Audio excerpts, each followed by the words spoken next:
broadcasting to you from Alpine, Texas, home of the University of the Big Bend. This is your Sul Ross State University Skyline News Report.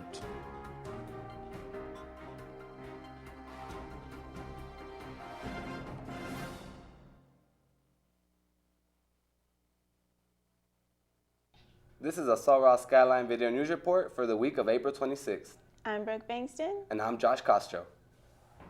The world premiere of I Know Part 2 will be tomorrow, April 27th at 8:15 p.m. in the Studio Theater, located in the Fine Arts Building.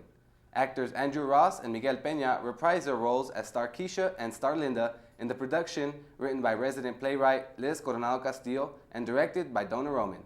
Student reporter Whit Acosta got a chance to speak with both Castillo and Roman. Let's take a behind-the-scenes look at the production. Hello, we're talking with Liz Coronado Castillo, playwright of I Know Part 2. I have a few questions for you. How would you characterize yourself as a playwright? Pues I write plays. I am a Chicano, known as a Chicana playwright, meaning that most of my work is political and having to do with issues that affect Chicanas, politics, identity, race. I also do a lot of work that has to deal with issues concerning gay rights. So that's how I would classify myself. Good. Okay, and where did you get your inspiration to write a play such as I Know Part 2? Well, the inspiration to write this particular play came from my time spent doing stand-up in the gay bars, and I learned from a whole bunch of drag queens, and I would do stand-up during the drag shows, and drag queens are an interesting group. So that's where the inspiration for this play came from. Okay. And how does the play differ from the original I Know? It's a different story. There's a lot of similar characters, but the first play, it was all about Alicia and her journey, and this play is more about Starlinda. And the first play was kind of about gay rights and gay identity and the tension between Hispanic families that they still have with accepting gays, and so it had to do with a lot of that and acceptance. And this particular show has more to do with politics and what's happening right now in Arizona and what's happening really in Texas. There's a lot of political things that are going on and that people don't know about, such as the fact that they took out Mexican American studies out of public schools in Arizona. They just took them out. They just walked in and took out all the books. And in Texas, they no longer refer to the slave trade as slave trade in textbooks. It's called, I think it's the cross-Atlantic triangular trade. So I want to take really important issues like that, but surround it with this story that's fun and entertaining, and so the politics and the issues are different, but the fun and the comedy and the rhythm is still the same. Okay. And how did you choose the characters' names? For instance, Zoraida, there's a real Zoraida. She was my friend. And drag queens come in families. It's like a drag family, and so I was kind of adopted by the Ravens out of Lubbock. And so Zoraida was really, that you can't make that up. Like, that was it.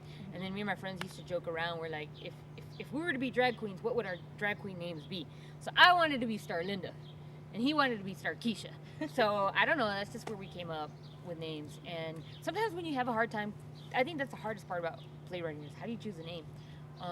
There's different ways. You can Google search it, or the census actually has by year the top female or male names. Oh, okay. And some of the names, like I do it, like my dad's name is Francisco, so one of the characters' name is, Francisca, and I don't know, just family stuff, or I just throw in friends' names. Okay. Just depends. All right. Is there more to come in the future for I Know? Definitely. We worked on I Know the series, and I think this summer I'm going to start working on I Know a film script. I'm going to combine the two plays into one story, and I'm going to start writing a film. Oh, wow. That's something to look forward to. Yeah. Well, thank you, Liz, for talking with us today. I would like to explain why I look like a hot mess today. I'm usually more put together, but This is a small department, and so not only am I a playwright, but this morning I was a carpenter in the shop. So, hence my lesbian fabulous look today. There you go, and hard work at its best. Thank you for talking with us today. Thank you. Hello, we're talking with Donna Roman, professor of theater. Hi, Donna. How are you doing today? I'm doing really well. Okay. Thank you, Whit. Good. I'm going to ask you a few questions. When was the decision made to add I Know Dose to the theater? Well, after the success of I Know, Liz told me that she thought she had more to tell, and this time she really wanted to address some of the immigration issues, particularly out of Arizona. So I said, write it and I'll do it. So we added it to the slate last spring when we were setting this year's season. Excellent. As the director of the original work, how much influence do you have over the script? Well, thankfully, I have the opportunity to work with Liz collaboratively as a dramaturg. So what that means is that she provides me the opportunity to add input in terms of, this scene maybe needs a little more of this, or the linear timeline isn't matching up. I do not write any dialogue. She's the writer, but I'll sometimes add input in terms of what will make it work better dramatically. Okay, good. And what was the most challenging part of directing this particular play? Well, we had a very short time frame. We adjusted our season this semester to accommodate cowboy poetry, which pushed our entire season back. So we're putting up a brand new play in 3.5 weeks. And students having night classes and work schedules. So time has been our biggest constraint. Otherwise, I couldn't be more pleased. Okay. And I noticed that some of the new characters have been added to the cast.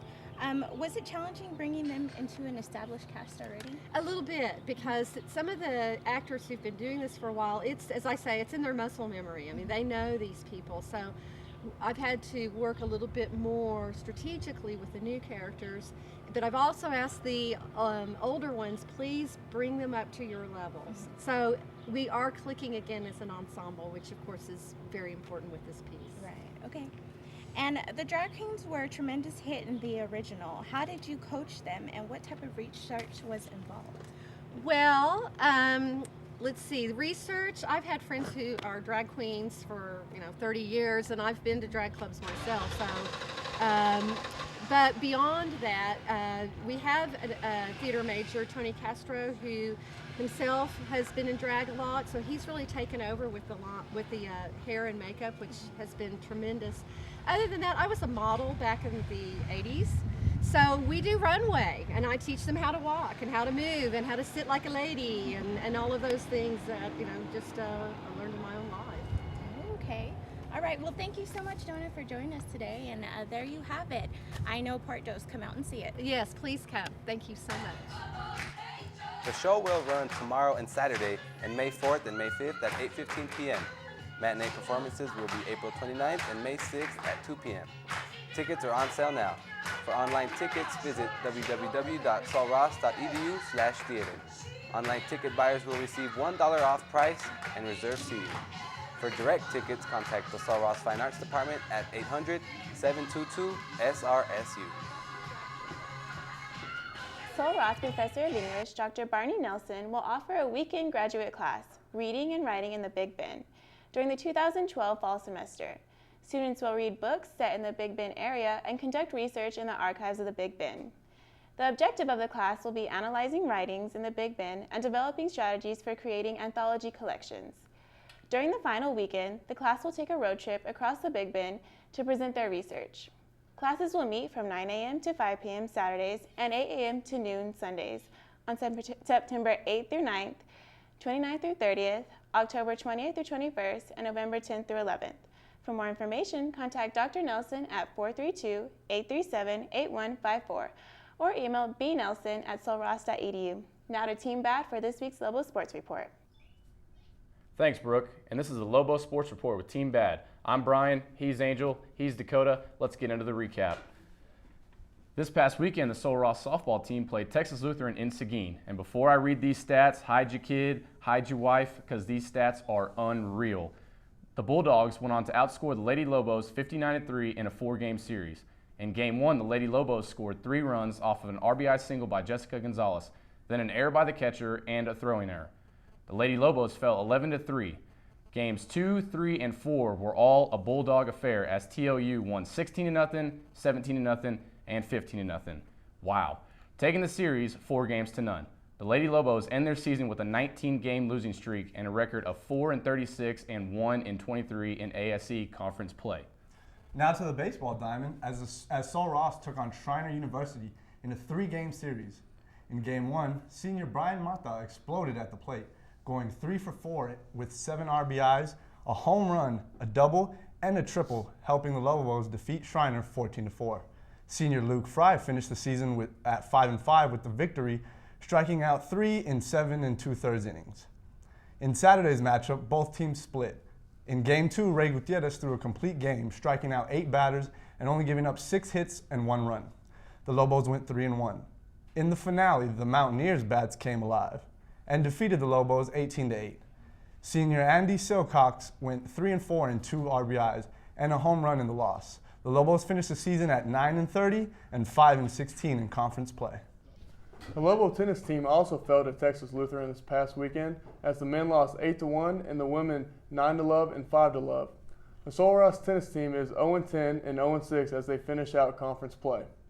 And lastly, the Sul Ross track team will be competing at the ASC Conference Championships in Clinton, Mississippi, beginning on April 27th. And that's going to do it for your Lobo Sports Report. This is Team Bad. I'm Brian, he's Angel, he's Dakota. Back to you, Josh, in the studio. Thanks, Team Bad. In other news, Sul Ross will be holding its Longevity and Safety Awards today at 2 p.m. upstairs in the University Center. 12 employees will be honored for their years of service ranging between 20 and 45 years, while 21 employees will be honored for their years of accident-free employment ending September 1st, 2011. Our congratulations to all recipients. The 3 finalists for Provost and Vice President for Academic and Student Affairs will visit Sul Ross for interviews tomorrow, April 27th, 30th, and May 1st. Dr. Ronald High will visit tomorrow, Dr. Quint Thurman will visit on Monday, and Dr. R.L. Barnett on Tuesday. Now let's go to Daniel for this week's weather report. Hi, my name is Daniel Hernandez, and I'm here with your Alpine weather. Taking a look at your 7-day forecast. We move into the end of your work week. Thursday, Friday, and Saturday, your highs are going to be in the 90s. It's going to be really hot out there. Sunny conditions for Friday and Saturday. Overnight lows right in the 60s. Sunday, fun day. We do start to have the chance for rain. That will move over into Tuesday and Wednesday. Tuesday, your high is going to be right around 87 degrees. Your low of 58, and on Wednesday you'll have a high of right around 88 degrees. My name's Daniel Hernandez, and that's been your Alpine weather. Back to you in the studio. Thanks, Daniel. Now for this week's announcements. A student recital will be held tonight in Marshall Auditorium beginning at 5:30 p.m. Everyone is invited to attend. Also tonight is the Student Life Awards. It ain't easy being green is the theme of this year. Student organizations and departments will recognize and present students with awards for their outstanding efforts. The awards will be held upstairs in the UC and begins at 7 p.m. This Saturday, Soleil Productions will be hosting a Zombie Fest and Nothing More concert at Coconut Lodge. Zombie Fest will include zombie games, food, a costume contest, and face painting, along with the return of the rock band Nothing More. They break the barriers of a typical rock band and bring energy and electricity to the stage. The Zombie Fest is from 4 p.m. until 8 p.m. For more information, contact Mike Lopez at 915-781-8653. The Sul Ross Bookstore will be hosting a book signing with Sul Ross graduate Luis Jimenez from 9 a.m. until 11 a.m. Wednesday, May 2nd. Jimenez's new book, Moy Boy 51, tells a great story showing that anything is possible. For more information, contact Liz Beam at 432-837-8194. And finally, the Graves Pierce Rec Center will be hosting a co-ed kickball tournament Tuesday and Wednesday. Prizes will be awarded to those who participate. Interested participants should sign up by 10 a.m. on Monday. That's it for today. And that'll do it for the spring semester. Good luck with finals in 2 weeks, guys. Have a good summer. I'm Brooke Bankston. And I'm Josh Castro. This has been your Sul Ross Skyline Video News Report.